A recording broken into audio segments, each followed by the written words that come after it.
नमस्ते प्यारे बच्चों। तो आइए देखते हैं पाठ 7 पौधे एवं जंतुओं का संरक्षण। तो इसके पहले वाले जो पाठ हैं वो हमने पिछली वीडियो के माध्यम से समझे थे। यदि आपने उनको नहीं देखा है, नहीं समझा है, तो इसके डिस्क्रिप्शन में लिंक दी गई है, या फिर प्ले लिस्ट पर जाकर के भी आप उसको देख सकती हैं, या एट ग्रेट गणित वाली सर के नाम से सर्च कर लीजिए यूट्यूब पर। तब भी आपको ये सभी पाठ और सभी विषयों की वीडियो आपको वहाँ से मिल जाएंगी।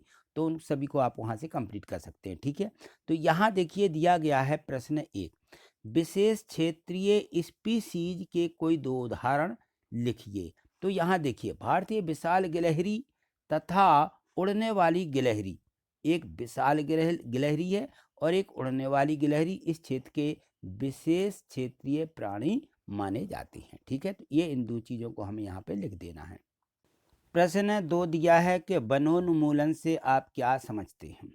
तो वनोन्मूलन का मतलब है या इसका अर्थ है कि वनों को समाप्त करने पर प्राप्त भूमि का अन्य कार्यों के लिए उपयोग करना, अर्थात वनों को समाप्त किया जाना, और वनों का ये उन्मूलन कहलाता है। क्योंकि वनों को समाप्त कर रहे हैं तो ये वनों का उन्मूलन हो रहा है। ठीक है, यहाँ देखिए प्रश्न 3 दिया है कि सूखा क्यों पड़ता है। तो पृथ्वी के ताप में वृद्धि के कारण जल चक्र का संतुलन बिगड़ता है और संतुलन जो है ये बढ़ जाता है, सदन में कमी आती है, जिसके कारण सूखा पड़ता है। ठीक है ना, तो इस प्रकार से सूखा पड़ता है। राष्ट्रीय उद्यान क्यों बनाए जाते हैं। तो जो राष्ट्रीय उद्यान हैं इनको क्यों बनाया गया है, इसीलिए राष्ट्रीय उद्यान बनाए जाते हैं कि राष्ट्रीय उद्यान वनस्पति जात, प्राणी जात, दृश्य भूमि तथा जो ऐतिहासिक वस्तुएं हैं उनका संरक्षण किया जा सके या संरक्षण करते हैं इसमें, इसीलिए राष्ट्रीय उद्यान बनाए जाते हैं। जो चीज़ें खत्म होती जा रही हैं वो राष्ट्रीय उद्यान में वहाँ पे उनको पाला जाता है, इसलिए राष्ट्रीय उद्यान बनाए जाते हैं। प्रश्न 5 दिया है कि जैवमंडल आरक्षित क्षेत्र क्यों बनाए गए हैं। कोई एक जैवमंडल आरक्षित क्षेत्र का नाम बताइए। तो जैव विविधता के संरक्षण के उद्देश्य से जैवमंडल आरक्षित क्षेत्र बनाए गए हैं, जैसे पचमढ़ी जैवमंडल आरक्षित क्षेत्र है। पचमढ़ी जाएंगे तो पूरा क्षेत्र जो है जैवमंडल है। ठीक है, प्रश्न 6वां देखिए, यहाँ 6वां दिया है, इसमें है कि रेड डाटा पुस्तक क्या है, इसकी आवश्यकता क्यों है। तो रेड डाटा पुस्तक वह पुस्तक है जिसमें सभी संकटों पन्न स्पीसीज का रिकॉर्ड रखा जाता है। पौधों, जंतुओं और अन्य स्पीसीज के लिए अलग अलग रेड डाटा पुस्तकें हैं। तो ये कहलाता है रेड डाटा पुस्तकें, जहाँ पे जिसमें ये सभी पुस्तकें होती हैं और सभी स्पीसीज का रिकॉर्ड रखा जाता है। ठीक है, प्रश्न 7 दिया गया है कि वन्य प्राणी अभ्यारण्य और राष्ट्रीय उद्यान में अंतर स्पष्ट कीजिए और किन्हीं दो राष्ट्रीय उद्यानों के नाम भी लिखिए। तो देखिए, वन्य प्राणी अभ्यारण्य जो होते हैं ऐसे क्षेत्र हैं जहां वन्य प्राणी जंतु संरक्षित और सुरक्षित रहते हैं, तो वन्य प्राणी अभ्यारण्य इसे कहा जाता है। राष्ट्रीय उद्यान विशाल आरक्षित क्षेत्र हैं तथा पर्यावरण के संपूर्ण संकटों का संरक्षण करने में ये पर्याप्त हैं, इन्हें राष्ट्रीय उद्यान कहते हैं। दो राष्ट्रीय उद्यान, नंबर 1 सतपुड़ा का राष्ट्रीय उद्यान है और दूसरा पेंच राष्ट्रीय पार्क है। ये दो राष्ट्रीय उद्यान है। ठीक है, यहाँ देखिए प्रश्न 8 दिया गया है कि कागज के पुनः चक्रण पर टिप्पणी लिखिए। तो 1 टन कागज जो है प्राप्त करने के लिए पूर्ण रूप से विकसित 17 वृक्षों को काटा जाता है।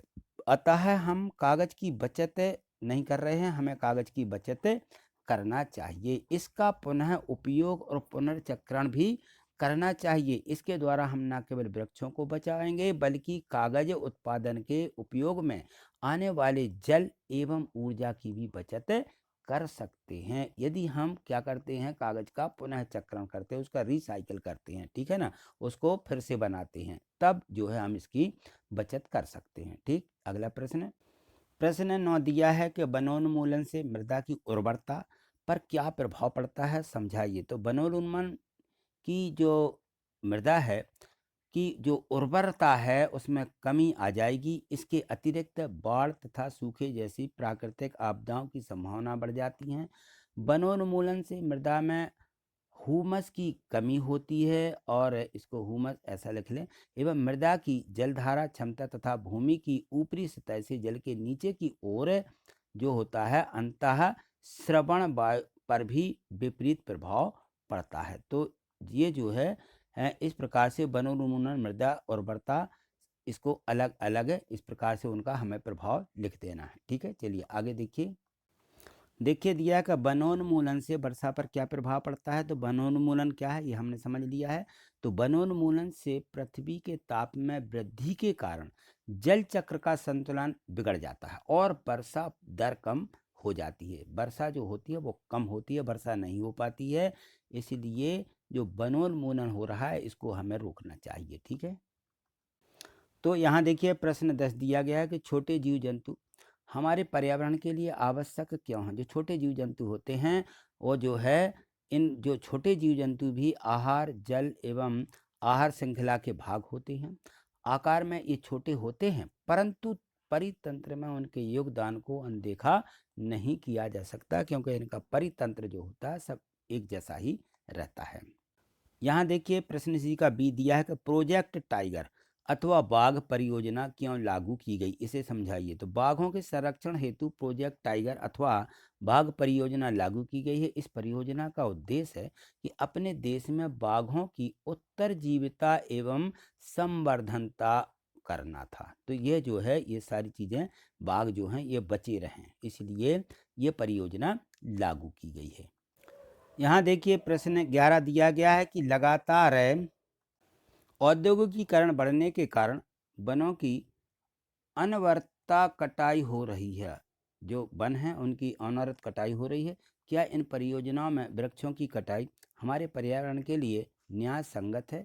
इस पर संक्षिप्त एक रिपोर्ट तैयार कीजिए। तो इस प्रकार से हम लिखेंगे कि वनों की कटाई इन उद्देश्यों से की जाती है। सबसे पहले तो देखिए कृषि के लिए भूमि प्राप्त करना, क्योंकि कृषि के लिए भूमि नहीं है तो वनों को काट देते हैं। घरों और कारखानों का निर्माण होता है, इसके लिए लकड़ी का उपयोग होता है। और जैसे फर्नीचर बनाने में लकड़ी का ईंधन के रूप में भी उपयोग होता है। इस प्रकार से वनों की कटाई निरंतर बढ़ती जा रही है, जो हमारे पर्यावरण को भिन्न प्रकार से प्रभावित करती है। पर्यावरण का संतुलन भी प्रभावित होता है। वर्षा एवं भूमि की उर्वरता में भी कमी आती है और इसके अतिरिक्त बाढ़ एवं सूखे जैसी प्राकृतिक आपदाओं की संभावना बढ़ जाती है। तो इस प्रकार से ये जो है न्याय संगत जो है इसकी ये रिपोर्ट है। ठीक है ना, तो आज इतना ही। मिलते हैं अगली वीडियो में अगले पाठों के साथ में। तब तक के लिए नमस्कार। मुझे आशा है कि ये प्रश्न 1 से 11 तक के जो दिए गए थे आपको समझ में आ ही गए होंगे। तो प्रत्येक वीडियो को लाइक अवश्य करिए। ठीक है, थैंक यू, धन्यवाद।